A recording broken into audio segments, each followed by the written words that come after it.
High friends, welcome to யாஷிகர். நம்மளோட விஜய் டிவியில் ரொம்பவே சூப்பராக போயிட்டுருக்க ஒரு சீரியல் தான் மகாநதி. இந்த சீரியலில் அப்கமிங் பயங்கரமான ஒரு ட்விஸ்ட்டு என்னென்னா, நம்மளோட விஜய் அண்ட் வெண்ணிலா 2 பேரும் அந்த சந்திக்கிற அந்த ஒரு தருணம் ரொம்பவே எமோஷ்னலாக இருக்கும். எல்லாருக்கும் ஒரு கேள்வி இருக்கும், எதுக்காக நீங்கள் சொல்லாதீங்க நானே சொல்கிறேன் அப்படின்னு சொல்கிறாங்க, தவிக்கிறாங்க அப்படின்னா, அவங்களுக்கு அந்த ப்ரீத்திங் அந்த ஒரு டைம் கூட கொடுக்காத அளவுக்கு ரொம்பவே நெரிச்சிட்டு இருந்தாங்க இங்கே. நம்மளோட பசு, ராகினி எல்லாருமே சேர்ந்து சொல்லணும் அப்படிங்கிற மாதிரி. அதே மாதிரி அவர் என்ன மாதிரி ஒரு மனநிலையில் இருக்க போகிறாரு அப்படின்றதையும் காவேரி யோசித்து சொல்கிற மாதிரி இருக்கும். சடனாக சொல்லும்போது கொஞ்சம் அவங்க வந்து ரிலாக்ஸ் பண்ணிவிட்டு இந்த உண்மையை வந்து மனசு ஏற்றுக்கிட்டு அதுக்கப்புறம் விஜய்கிட்ட சொல்லலாம் அப்படின்ற அந்த ஒரு பீரியட் தான், வேறு ஒன்றும் கிடையாது.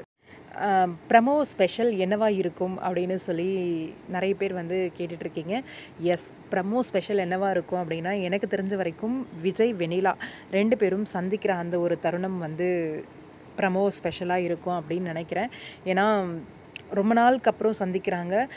விஜயோட எக்ஸ்ப்ரெஷன்ஸ், ரியாக்ஷன்ஸ் எல்லாம் எப்படி இருக்க போகுது? இந்த பக்கம் கண்டிப்பாக பிளாங்க் ஆயிடுவார். காவேரியை பற்றின யோசனை இருக்குமா அப்படிங்கிறது ஒரு கேள்விக்குறியாக தான் இருக்கும். ஏன்னா அவரோட பாஸ்ட் லைஃப் டக்குன்னு அவர் கண்ணு முன்னாடி தான் வந்து நிற்கும். வெண்ணிலா விஜயை பார்த்த உடனே என்ன செய்வாங்க அப்படிங்கிற ஒரு விஷயமும் இருக்குது. இன்னொரு பக்கம் காவேரி, அவங்கள கொஞ்சம் யோசிச்சிங்கன்னா நல்லாயிருக்கும் விஜய் அப்படிங்கிற மாதிரி தான் மனசு சொல்லிக்கிட்டு இருக்கு. கண்டிப்பாக அவங்கள பற்றி யோசித்து டக்குன்னு அவரோட எமோஷன்ஸ் வந்து மாறுச்சுன்னா அப்படின்னு நல்லாயிருக்கும் அந்த செகண்டு, வெண்ணிலா மனசில் வராமல்.